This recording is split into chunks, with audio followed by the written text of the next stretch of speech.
falar desta experiência de vida. A doutora Nancy Cohen é formada pela Universidade de Miami em Oxford, Ohio, em 68, com bacharelato em artes. Tem um summa cum laude, especialização em Sociologia e Antropologia e tem mestre de Artes em Ciências da Comunicação e Informação e bibliotecária em 1974 pela Universidade de Michigan, em Ann Arbor, Michigan.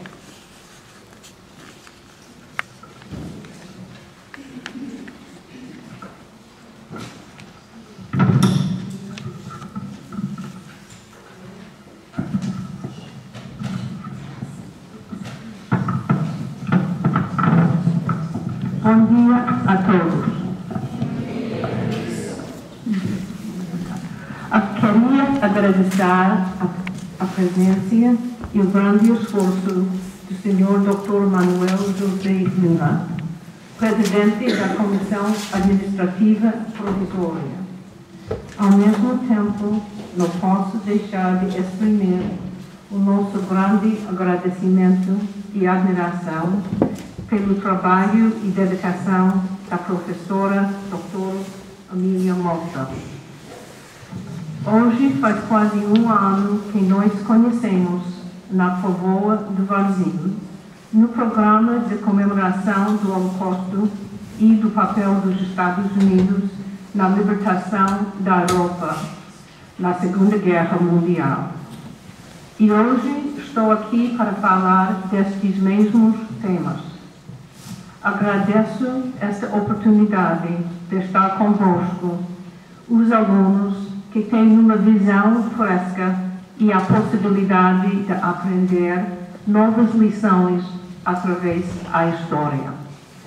A responsabilidade de absorver e transmitir memórias críticas recai sobre a vossa geração. O assunto que então vamos falar é o Holocausto e o papel dos Estados Unidos na libertação da Europa na Segunda Guerra Mundial. Os acontecimentos desta guerra ainda hoje estão presentes na memória das pessoas e também nas políticas que os Estados Unidos e outros países continuam a seguir. Logo vamos chegar ao dia 27 de janeiro, o Dia Internacional da Lembrança das Vítimas do Holocausto. Um dia em que paramos para refletir sobre os 6 milhões de judeus europeus e milhões de outros que morreram às mãos dos nazis durante a guerra.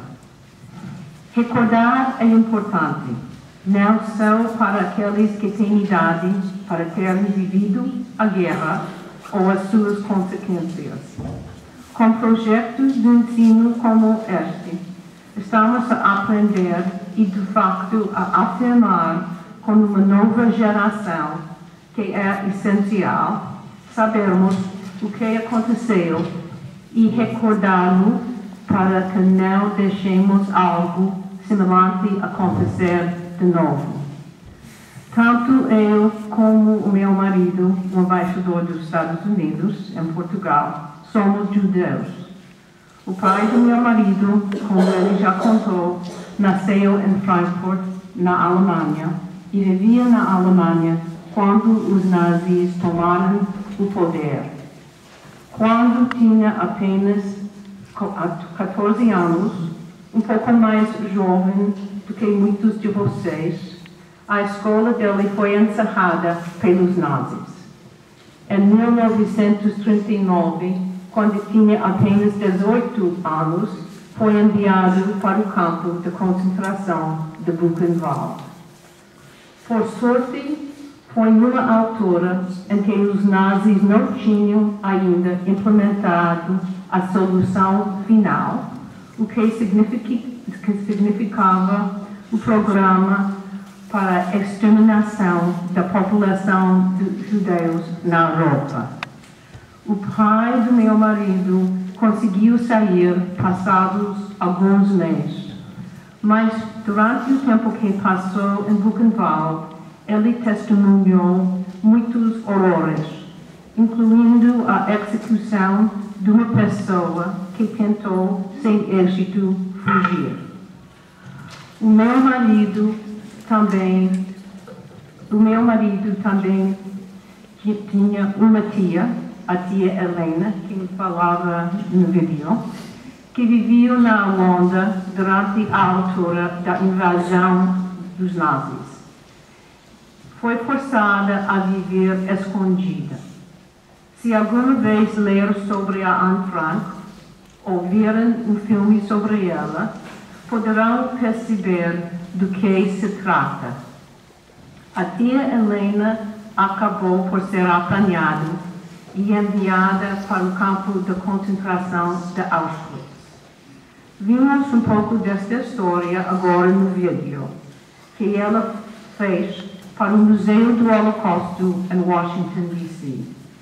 No vídeo, ela explica que antes de ser levada pelos nazis, ela conseguiu dar o seu bebê a pessoas desconhecidas para não ter de o levar para o campo de concentração com ela. A tia Helena, ao contrário de milhões de outras pessoas, teve a sorte de sobreviver. E quando foi libertada, conseguiu encontrar a sua filha, que se chama Doricita, e na altura estava a viver numa zona rural na Holanda. Mas esta experiência afetou-as profundamente. Durante muitos anos após a guerra, a tia do meu marido não falava sobre o que lhe acontecido.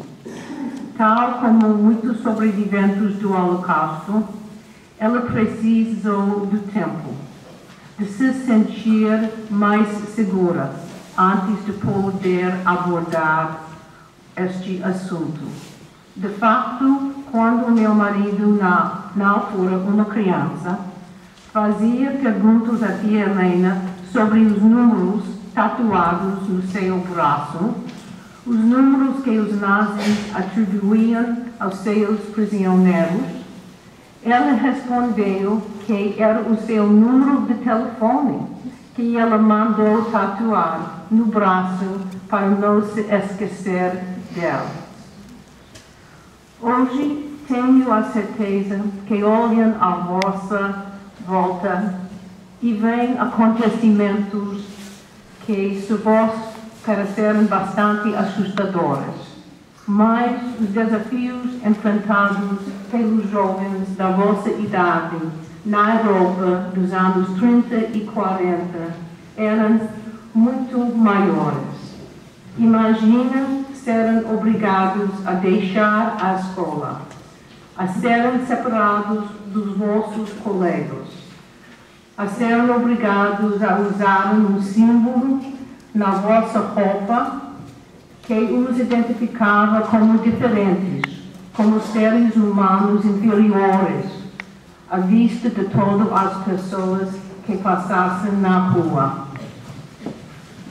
Imaginem, não poderão estar com os vossos amigos, ficarem sem a vossa casa, sem os vossos bens, de terem de se esconder com medo de que o mais pequeno som possa expirar, pudesse condenar à morte a vossa família e vocês. Imaginem serem enviados para um campo onde ninguém vos dizia o que ia acontecer, onde até a roupa que levavam no corpo fosse tirada. A pensarem, será que vou viver ou vou morrer? Imaginem-se a serem separados dos vossos pais, irmãos e família. Um dia acordam e todas as pessoas que amam desapareceram. Imaginam viver todos os dias com esta incerteza, sem comida suficiente, forçada a trabalhar arduamente quando o mal tem força suficiente para se manterem de pé.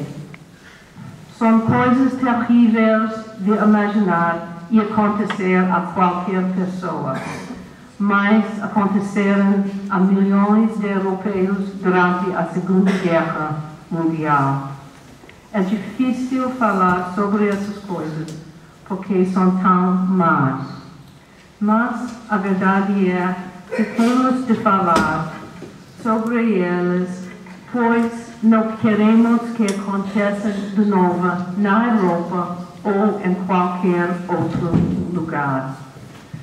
No início, os Estados Unidos não estavam envolvidos na guerra, mas os americanos desempenharam um papel importante na libertação da Europa e dos campos de concentração de Hitler. Sendo o dia 6 de junho de 1944 uma das datas mais importantes. Este foi o dia em que soldados, principalmente americanos, britânicos, franceses e canadianos, desembarcaram na França, através da zona costeira chamada Normandia. A maioria dos jovens americanos que desembarcou a Normandia nesse dia eram um pouco mais velhos do que vocês. Muitos nunca tinham viajado mais do que 50 quilômetros das suas casas antes de se alistarem no exército. Não falava francês, nem alemão, nem italiano. A grande maioria nunca tinha conhecido um estrangeiro. Num dia estava na escola ou no trabalho e no dia seguinte estavam dentro de um avião ou navio a caminho da Inglaterra, prestes a participar num acontecimento que marcou o princípio do fim para os nazis. 150 mil soldados atiraram em França naquele dia, que nós chamamos o dia D, ou D-Day, muito com apenas 17, 18 ou 19 anos. Milhares morreram e nunca voltaram a casa. Quando os Estados Unidos entraram na Segunda Guerra Mundial, o nosso objetivo não era libertar os campos de concentração. Os aliados, que eram principalmente os americanos, britânicos e russos, queriam deitar Hitler e libertar a Europa do nazismo.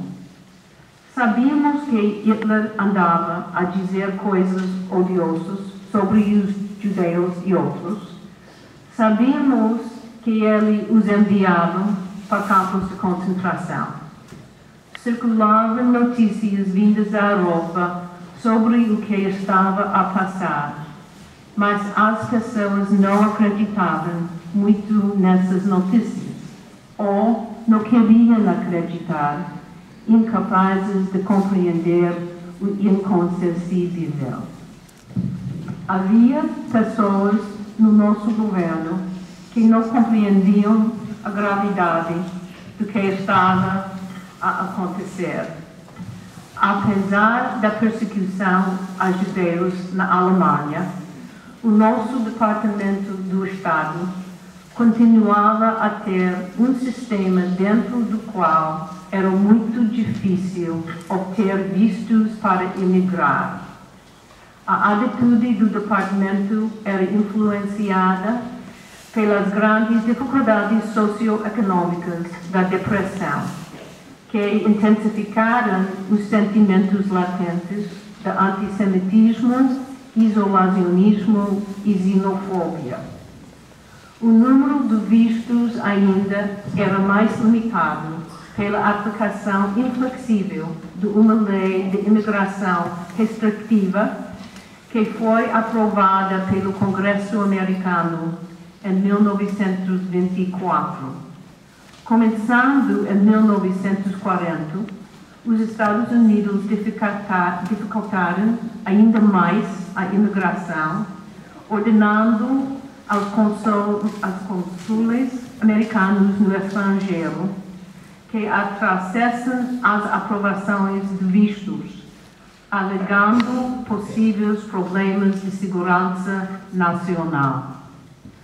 Mesmo assim, entre 1939 e 1940, um pouco mais de metade de todos os imigrantes que entraram nos Estados Unidos eram judeus. A maior parte deles eram refugiados da Europa. Em 1941, 45% de todos os imigrantes a entrar nos Estados Unidos eram judeus. Tragicamente, após os Estados Unidos entrarem na guerra em dezembro de 1941, a imigração simplesmente desapareceu, exatamente ao mesmo tempo que o regime nazi começou sistematicamente a assassinar os judeus da Europa. No fim de contas, mais de 200 mil judeus conseguiram entrar como refugiados nos Estados Unidos entre 1933 e 1945, a maioria antes do fim de 1941. Tristemente, temos que olhar para apenas estas 200 mil pessoas salvos no contexto da exterminação de mais do que 6 milhões judeus e ciganos e outras etnias ou religiões que foram alvos do regime nazi. Apesar de termos essa história, que certamente não é totalmente positiva, queria mencionar que houveram muitos americanos trabalhando individualmente ou com vários grupos de ajuda religiosos e não sectários que conseguiram ajudar e salvar pessoas que queriam fugir da Europa naquela altura. Houveram inúmeros atos heróicos e muitos sacrifícios pessoais que mostraram a bondade humana do povo americano. Lembramos também o papel extraordinário da nossa Força Armada, cujos tropas foram críticas para ganhar a guerra e libertar a Europa dos nazis. Agora voltamos um pouco à questão do nível de compreensão pública nos países fora da zona de guerra sobre o que estava a acontecer ao povo judeu às mãos dos nazis. Podemos ver que pouco a pouco aumentou a informação saída da terra ocupada. Pouco a pouco aumentou a informação e o conhecimento então cresceu sobre a destruição sistemática dos judeus.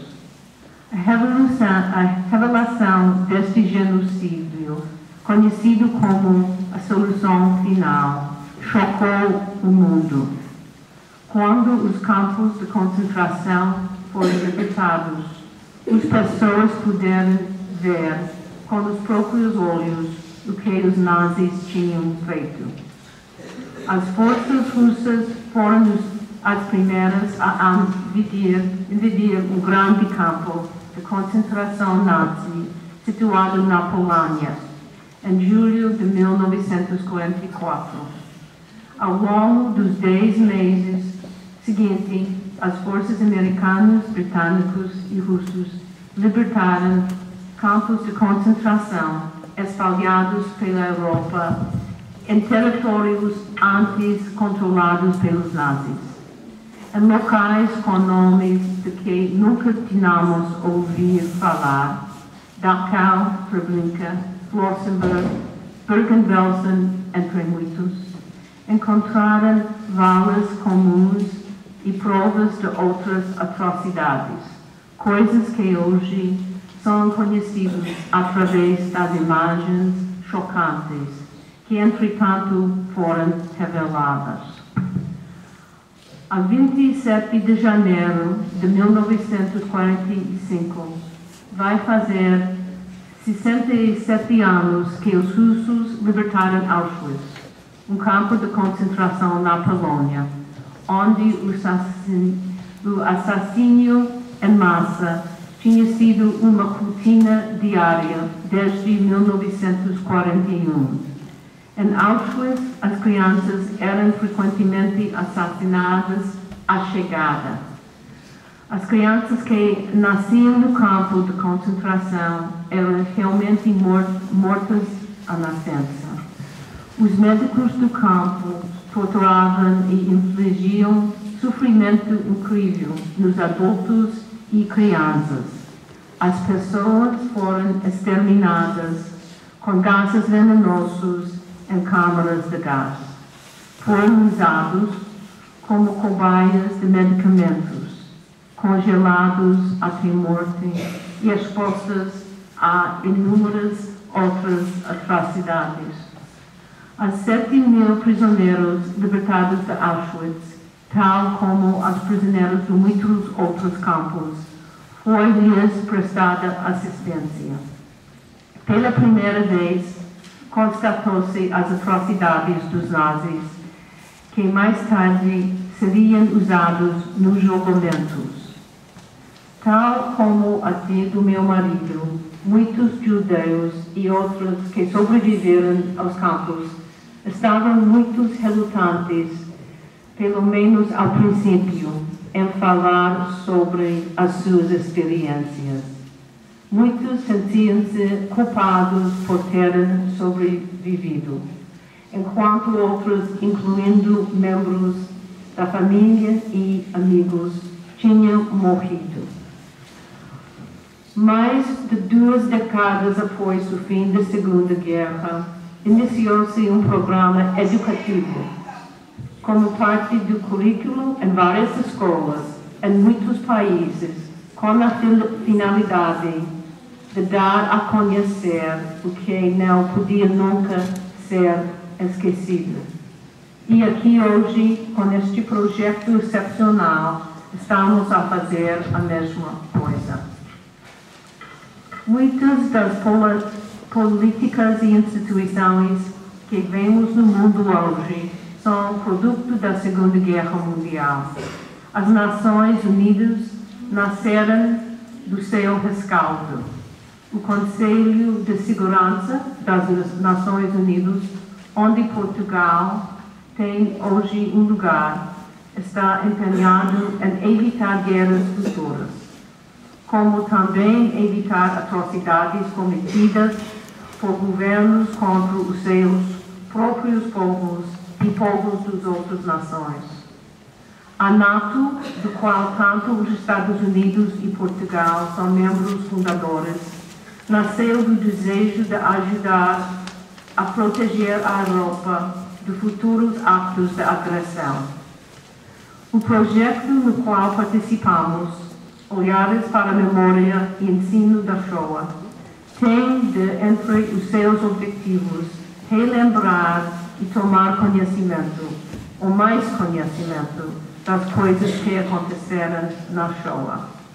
Confirmamos que o Holocausto aconteceu. Não nos podemos esquecer que aconteceu.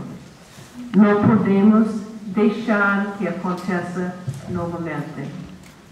Cada um de vocês nesta sala pode contribuir para manter viva a memória do Holocausto.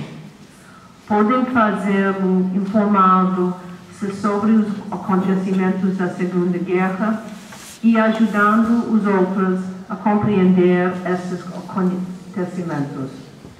É importante lembrarmos que os genocídios não só aconteceram no passado, como vós falei hoje, mas também na história recente, como é o caso de algumas regiões da África, Médio Oriente e mesmo Europa.